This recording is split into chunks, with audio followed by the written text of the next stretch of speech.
In October last year, I took a tour group to see the best of the Washington, D.C. area for 6 days.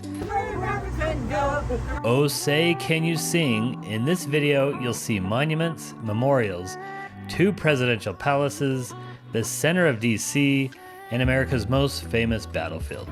We've arrived and it is a rainy day in D.C., but you know what? We're just thankful the hurricane has not hit D.C. There was plenty of rain thanks to Hurricane Julia, but we were so thrilled to be in the nation's capital that nothing was going to keep us from seeing it, so we rushed over to the National Mall at night. In case you're not aware, and plenty of people aren't, the National Mall is a 2-mile-long public park filled with monuments, memorials, and museums. It's the center of Washington, D.C., surrounded by the White House and the U.S. Capitol, and we'll see both tomorrow. My rule of thumb is to see the National Mall at night and during the day, so I've designed my tour to do both.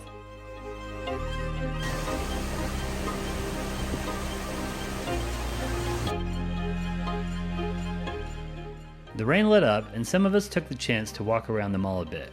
This was their first time, and they were all in a very grateful mood. Oh, this is just fantastic, I think. It's so cool, and you know, the monuments and the names and water fountains and things. It's just incredible, I think. This is awesome, especially seeing it at night and lit up. I think it's incredible. It's just a spirit that's here.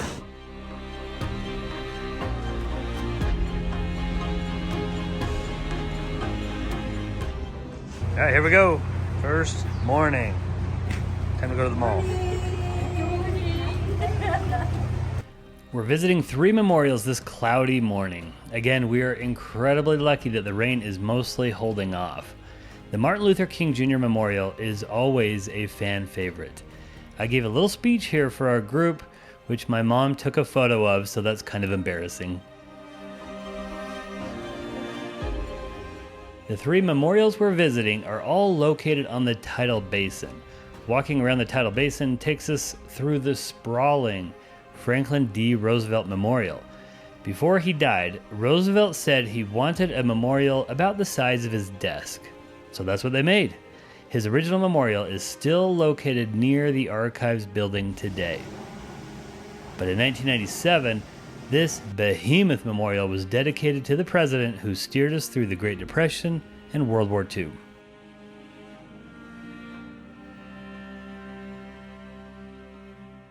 Interestingly, it was Franklin Roosevelt himself who dedicated the Jefferson Memorial in 1943. It is designed to look like his home, Monticello, as well as the Pantheon in Rome.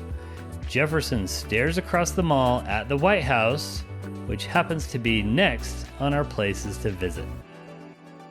I've been to Washington, D.C. several times and even did a summer internship here once upon a time. And yet, I've never been able to get a tour of the White House until now. I was so excited to finally see the inside, and it did not disappoint. Video is not allowed, so I only have photos. I was so excited to see the portrait of George Washington. This portrait was saved by Dolly Madison during the War of 1812 when the British invaded and burned down Washington, D.C. Our group really loved the tour and the overall stateliness of the home, but they couldn't stop talking about the insane amount of floral arrangements the White House brings in every day. They all thought it was quite wasteful. Oh, and they all really liked the Secret Service agents. We've stopped for lunch at DC's oldest bar and to gather our thoughts on the White House. 3 homemade soups, chowder, chili.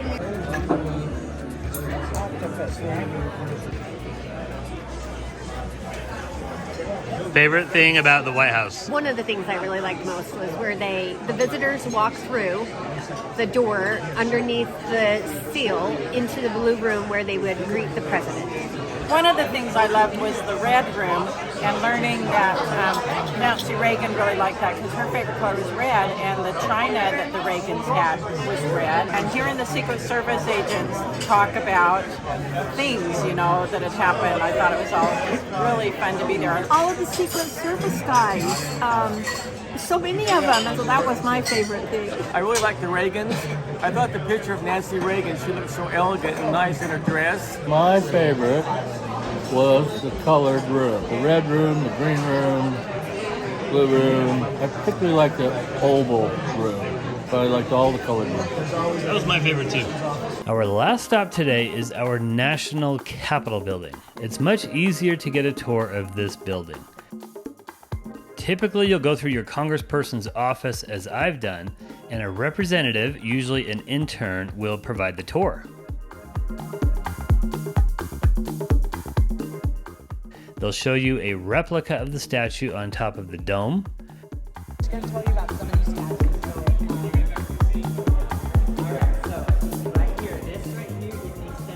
The center of Washington, D.C.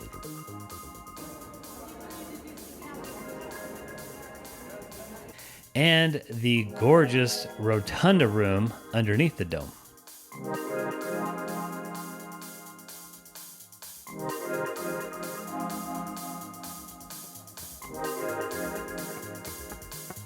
Our tour group was split almost down the middle on which tour they liked better, the White House or the Capitol.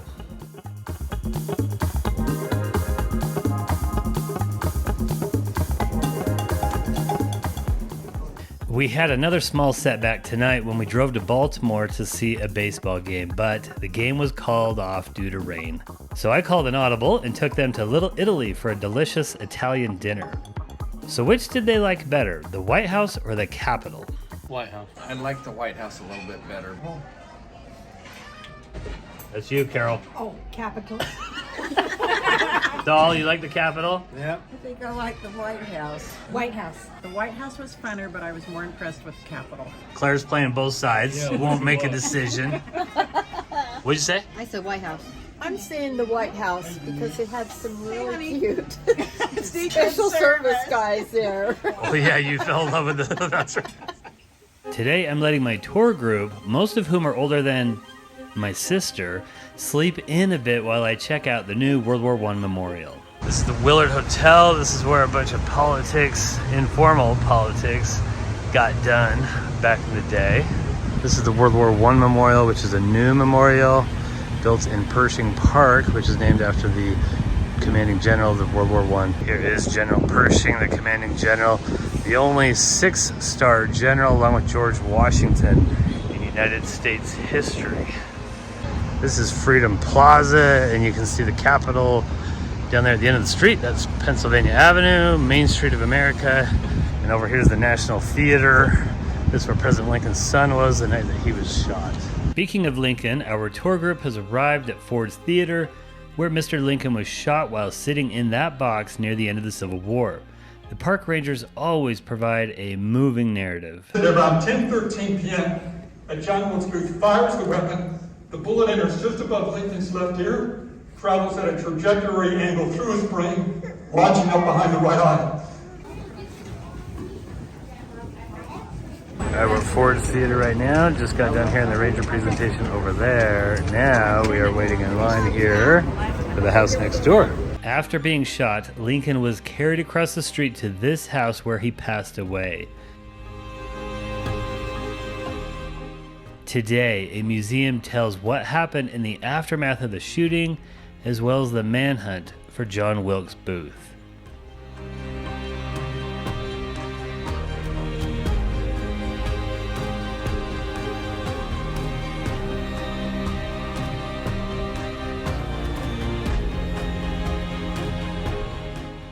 After a little lunch break at the Hard Rock Cafe, we're headed back out to the mall, where we're going to the top of the Washington Monument for the best views in DC.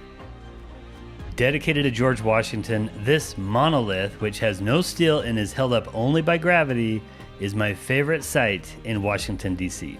From here, we walk through more memorials on our way to the Lincoln Memorial. The massive yet elegant World War II memorial was dedicated in 2004. Huge pillars on each end represent the Pacific and Atlantic theaters of the war, and each state and territory is represented with its own column. Our tour group was from Utah and Florida and enjoyed finding their home states. Of all the memorials, the Vietnam Memorial was the most moving.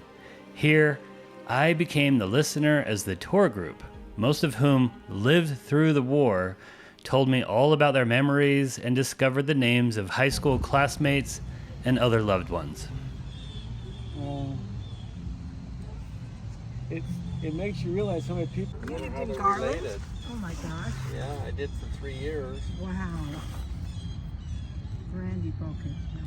The Korean War Memorial was especially poignant at dusk as we stared into the faces of those soldiers who fought what seems like a mostly forgotten war.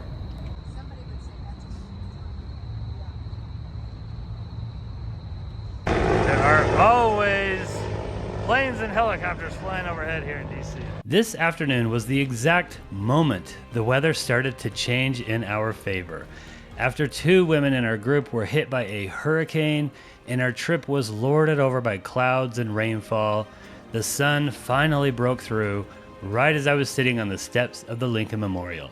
Seeing the sun setting on the Washington Monument was a moment I'll never forget.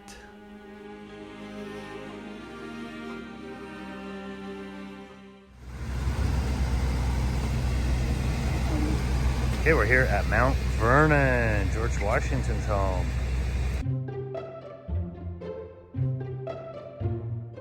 The museum has a beautiful stainless representation of George Washington back in colonial times. It's always colonial times here at Mount Vernon.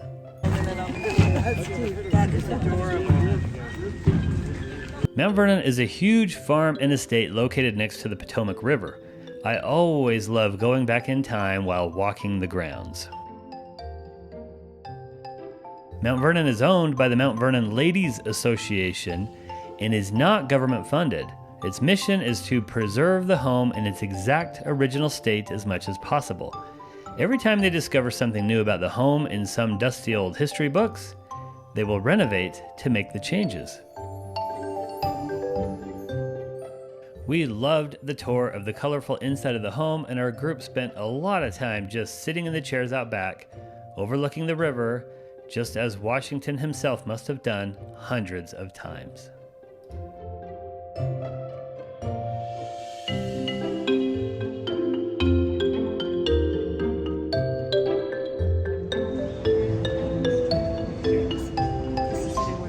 Okay, time for a little lunch at the fish market here. We are in Alexandria, Virginia right now, and everybody is in love with this little town. We've got a cute little street here, and some of the streets have cobblestone. And if we turn around over here, you can see that out there is the waterfront. The waterfront here in Alexandria is kind of the place to hang out here. Too bad we don't have enough time to do a little boat ride or something. What do you think of Alexandria? Oh, it's a cute town, yeah. Oh, it is like the best. Look at So this. cute. Look at So this. cute. Yeah, it is so All the cute. photo ops. I want to come back to the whole area. Really? Oh, yeah. Wow. And do it all again. On our way out of Old Town Alexandria, we passed this insanely narrow house.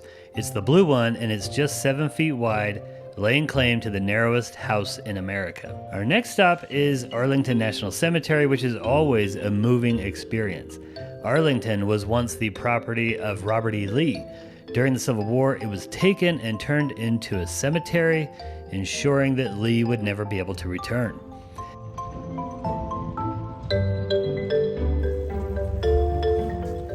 Today, the main attractions are the JFK Eternal Flame, where President Kennedy and Jacqueline are buried, the gorgeous Robert E. Lee home, and the changing of the guard.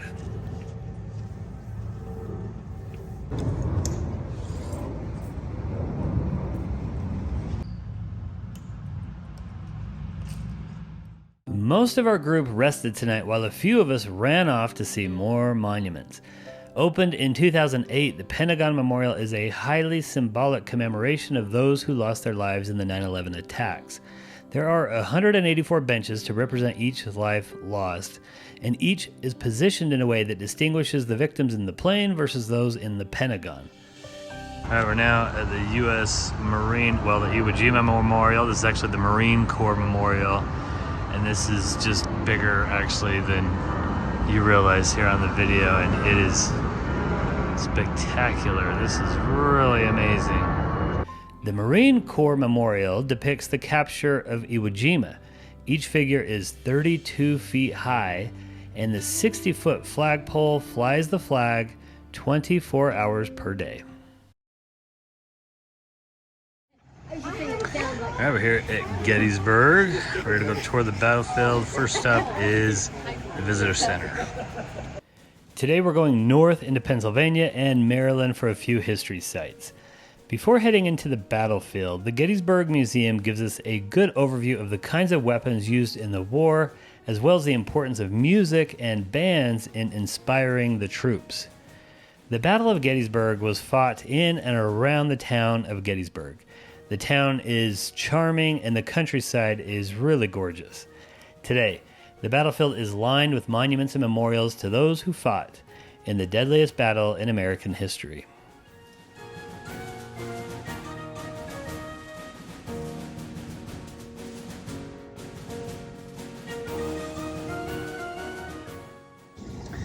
All right, we're here where the Gettysburg Address was given. This is the Gettysburg National Cemetery, I think is what they call it.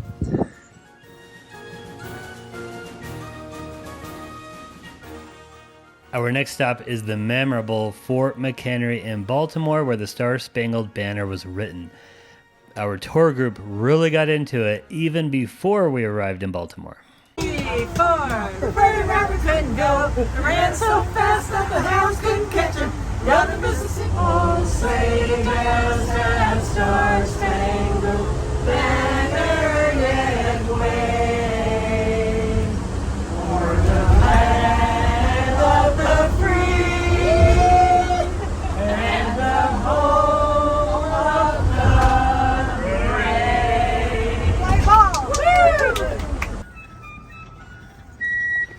Not many tour guides take their groups to Baltimore, but taking down the flag was one of the top memories for our group. All right, we'll see you 10 o'clock tomorrow morning. The ranger explains to us the meaning of spangled. Yeah, they're angled, they're turned, they're tilted, right? So they're going every which way. It kind of represents the night sky, the constellation. He also explained to us that it was over these ramparts that they watched the bombs bursting in midair. By hand, daughters, choose flags. And the British would have no difficulty. This is how flags going to look. Right?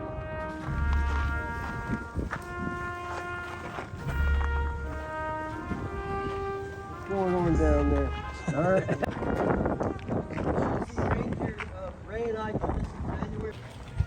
Pull it towards you as you do it. Make it tight. Tight. Doing all together. In all walks of life, you know. It takes everybody working together to get it done properly. Right. Like that analogy of a more perfect union. Somehow it became a thing for us to get our picture taken with the ranger's hat and the flag.